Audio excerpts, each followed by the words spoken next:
Hello everyone and good morning. Welcome to my table. This morning I just wanted to speak to you about some of my ladies at the workshop have seen, I think at the retreat, my colour palette that I made, and I have to give a great big fantastic shout out to, and I hope I'm pronouncing your name correctly, Louise Heinzel. She came up with this fantastic idea, and when I first came across her, when I was looking for swatches to make, I almost leapt up off the lounge because it was just such a fantastic idea that she came up with, and I just love it. So, and it's definitely a labor of love. It's not something that you can do in 5 minutes. I just took my time doing it and totally enjoyed it. Did a little bit each week, or when I was out here, or each day. So Louisa is a great influencer. She just does some beautiful work. So I would certainly pop over and have a look at her swatches and all her fantastic ideas. She's got a million videos that you can probably get lots of ideas off her. Excuse me.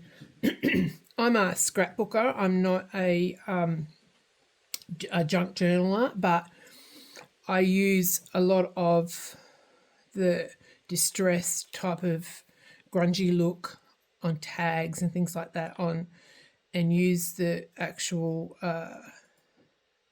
techniques on my scrapbook pages. So it's a great world to be out there and looking up all the things you can do with the oxides and the distress inks.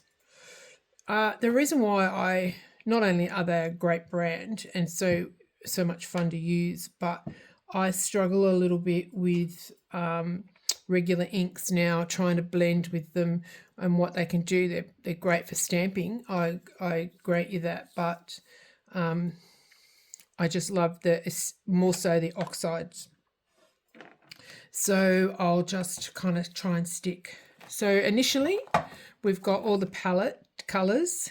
Again, I copied Louise. And on here, and I've just realised this morning that this says gloss and not glaze. So that's going to do my head in. But anyway, we'll see how we go. These are the inks that I've got. The highlighted ones are the distress. These are my glazes. These are the crayons that I've got, and these are the paints that I've got. And on the back, what I did was I grabbed a little stamp, and I've just done the embossing powders, Ranger, Zing Zing, very old, those three, and the distress glazes. And they're right at the front, so I can just see quickly what I've got in there, and then I can grab my swatch. So I'll just get that out of I'll just put that over here for a minute. So my swatches are a little smaller than Louise's. Mine are 3 3/4 high, and from this edge to the edge of the tab is 5 3/4. Now you could cut them on a trimmer and just have it square here. I did mine in the on the Cricut. My front page here is just splotched with oxide and then dried. You can dry it naturally or with a heat gun. And then I did some splotches on it. I then stamped my little cow, and then I punched out a circle and again copied Louise and just blended to see. I thought I could get a solid, nice, that shows how it comes up with the dome. I used the dome foam tools, and then I stamped the cow again and put him on top. Excuse me. Over here, I copied Louise and put some coloured papers and did some flicks of the oxide on top. I don't really use this page very much, and if I do need to add anything or purchase anything in the future where I need to do some examples on there, I would probably cover that because I really don't use that page. My vellum page, this is where I wish I'd sort of changed, not done just a single page. I wish I'd done a double page, because then I would have had something else I could have added to or played with down the track. And my vellum page is 3 inches by 3.5 and scored. Now, initially when I cut all of my cards and extras, so I've got some extra ones there ready to go if I buy another ink colour, I hand stitched them all in front of the TV while watching some mindless show. So that's that. And then this is my latest product that I've added to the range, is the distress paints, which I just love. Love, love, love, love, love. They are permanent, they're opaque, they just are great to work with, and then you can add all your oxides and things on top. So, and that won't move. Once it's dry, it's there. Over here, I've got my embossing powder, my picked raspberry, and I can see it. I can twist it off, and I can see how that looks against paper. Here is the oxide ink, so I've just put a couple of drops on there from the re-inker, and then added a couple of drops of water and let it run through just to see how that goes. This is the crayon, all in the same picked raspberry. Added that's just dried naturally. This one here, I wet my finger, or you can use a baby wipe and just smudge it, so you can see the two, how it's lightened the picked raspberry up a bit. Also, I didn't mention that another great way that Louise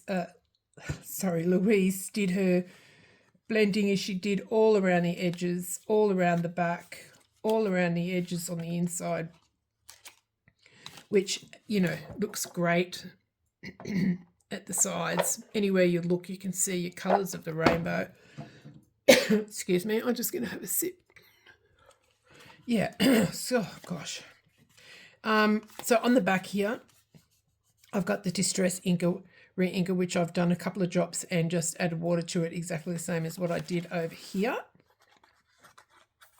And down the bottom, I punched out 2 1-inch photo gloss paper circles, and I smooched directly into the Distress Oxide and the Distress.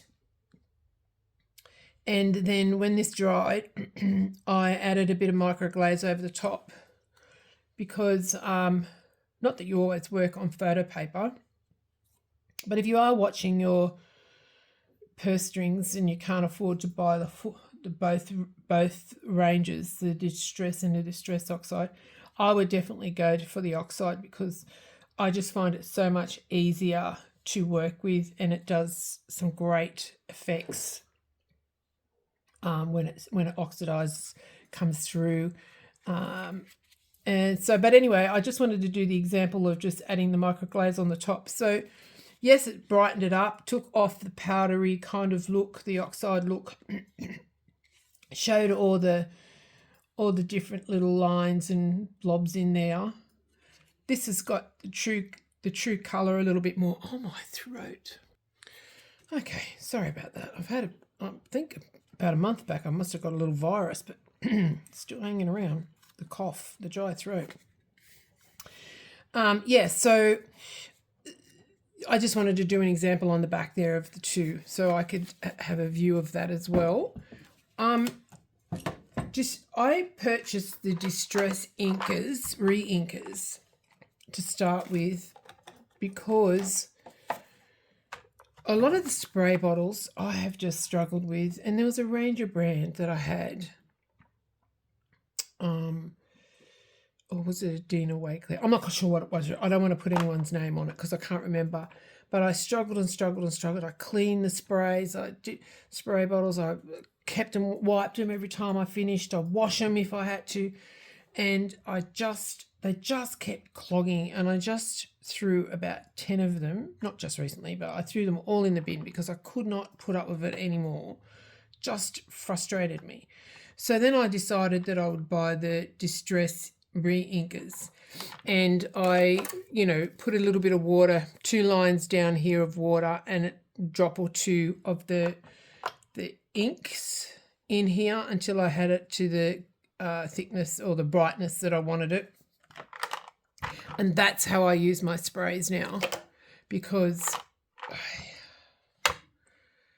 like if I was guaranteed something, I'd buy a spray, but I can't. I don't know what it is. I don't know if it's because this room gets too hot, or I try and keep things in cool places, but sadly our weather is a bit different here in Australia. So, and then I did buy, this is going to be the only amount of ink pads in the mini ink pads, the Distress, that I'm going to buy, because yes, they're great to stamp with. Yes, they're great to smooch with, add water to them, smooching. But again, I cannot, and I just did the exercise again before I came on here, I cannot get them to blend nicely because they penetrate, soak into the paper so quickly. This is the Distress here, and I always use dome foams, and I went lightly. I just can't get it. This here is the oxide in the same color, Lucky Clover, and it just goes on like lipstick. It's just beautiful. Yes, you can flick water on both of them. Yes, they work the same. This would have your oxides in it. But yeah, I'd probably use these for stamping and smooching. But for me, I would prefer to, spend my money more on the oxide side of it, ink pads. But I mean, these are great to have just for little ones, but I just wanted to show you what I had. And initially what I was going to do was have some Distress ink pads opposite to the ones that I haven't purchased in the oxide. So I had sort of two colours, two ranges of the colours that I didn't have. But anyway, it didn't go like that. So I just wanted to show you that. I wanted to let you know how much I love these, how much fun it was to make them, and to thank Louise for her brilliant idea. I hope I've kind of covered it all for me.